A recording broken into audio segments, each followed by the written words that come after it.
My name's Hannah, and I write sci-fi.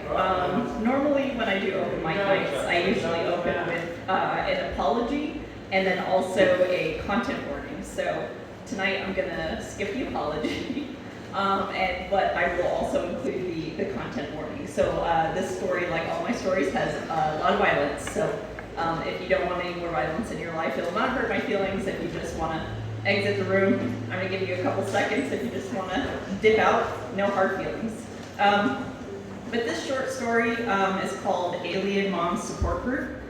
And I wrote this short story after talking to my sister, who is an amazing mom.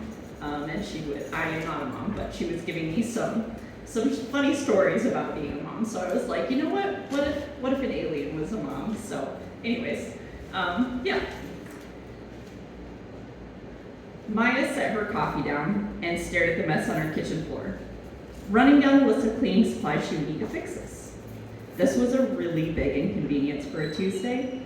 She was going to miss her yoga class. She had been doing so good too. Everyone in her support group said so. She had been so close to making it a whole 100 days. But now she was back to 0. No days without incident. Sandy was going to gloat when she found out about this, definitely. Allie would be sympathetic. She had an incident just last week. Maya had helped her clean it up. Wrapping her hands around her pink coffee mug, Maya closed her eyes and let the warmth seep into her cold hands. Even with her eyes closed, she could still see the mess imprinted on her retinas. Standing up, Maya stretched her arms and her back tentacles. Her curtains were thick. No one had ever accidentally seen her when she let her tentacles loose in the morning. They needed to breathe, have free reign, or else they sometimes got frustrated, and slipped out of their hiding place in one's back and wrapped themselves around one's annoying non-alien neighbor and turned them into red soup on one's kitchen floor. Maya sighed. She could call Allie. Allie would help. And then maybe she could still make it to the late yoga class this morning before she had to pick up the kids. But a part of her didn't want to. She wanted to handle this alone. Maya needed alone time, and so rarely got it. Maybe that was why her tentacles had lashed out and turned Miriam into human soup on her kitchen floor. Setting her coffee down, Maya stretched and went to the closet, collecting her cleaning supplies. As she began to scoop up parts of her neighbor Miriam off the floor into trash bags, Maya started rehearsing what she would tell the girls at the support group. The doorbell rang. Maya cursed under her breath, her tentacles retracting into her back. She hated having to put them away so soon in the morning. This was her one time slot of the day that was just hers and no one else's. Now here someone was messing that all up for her. Taking off her yellow rubber gloves, Maya set them down on her linoleum floor beside the halfway cleaned up human soup. Closing the door to her kitchen, Maya inspected herself briefly in the hallway mirror that hung above her keystand. No blood on her shirt or face.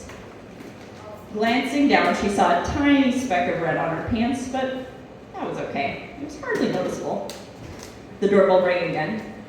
Maya could feel her tentacles begging to come out in response to her frustration. No. Stay put, please. The tentacles obeyed, grudgingly. Throwing open the front door, Maya plastered on her best, "I'm a polite suburban mom, but you maybe just interrupted me during something important" face. It was Allie. She was carrying a basket. 3 of the other moms, Janice B. and Sandy, from the support group were standing behind her. "Surprise! We brought you a little gift to celebrate your 100th day. A mimosa basket." Damn it! Why did Allie have to be so thoughtful? Maya sighed and opened her mouth to tell them, to admit her failure, that she was back down to 0 days without incident. But then she looked at Sandy's smug face, her perfect soccer mom disguise. Maya thought about how Sandy always talked about her perfect kids, her house, her job, how perfect her life was. Maya's tentacles shifted a little in protest. They didn't like it when they didn't get attention and praise for the slaughtering that they did. You'll get credit later, but not right now. Chill out. The tentacles retracted. Really, it would be selfish if Maya told them. They looked up to her.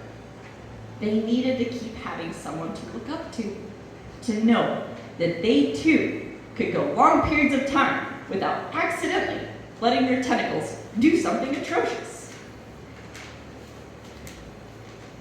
It's been real tough, girls, but totally worth it. Don't worry, I'm sure you'll get there one day too, Sandy, Maya said, shooting Sandy her best "fuck you" smile. If you stick to it, a life of pacifism really is possible for us, Maya said, watching the girls' faces, and felt glad that she hadn't told them. All of their eyes were sparkling with hope, all of them except Sandy. Her eyes were sparkling with "fuck you, you pretentious bitch." Yes, telling them had definitely been the right choice. Not telling them had been the right choice. Let's drink those mimosas on the porch. It's such a lovely day, Maya said, stepping out onto the porch and closing the door quickly behind her.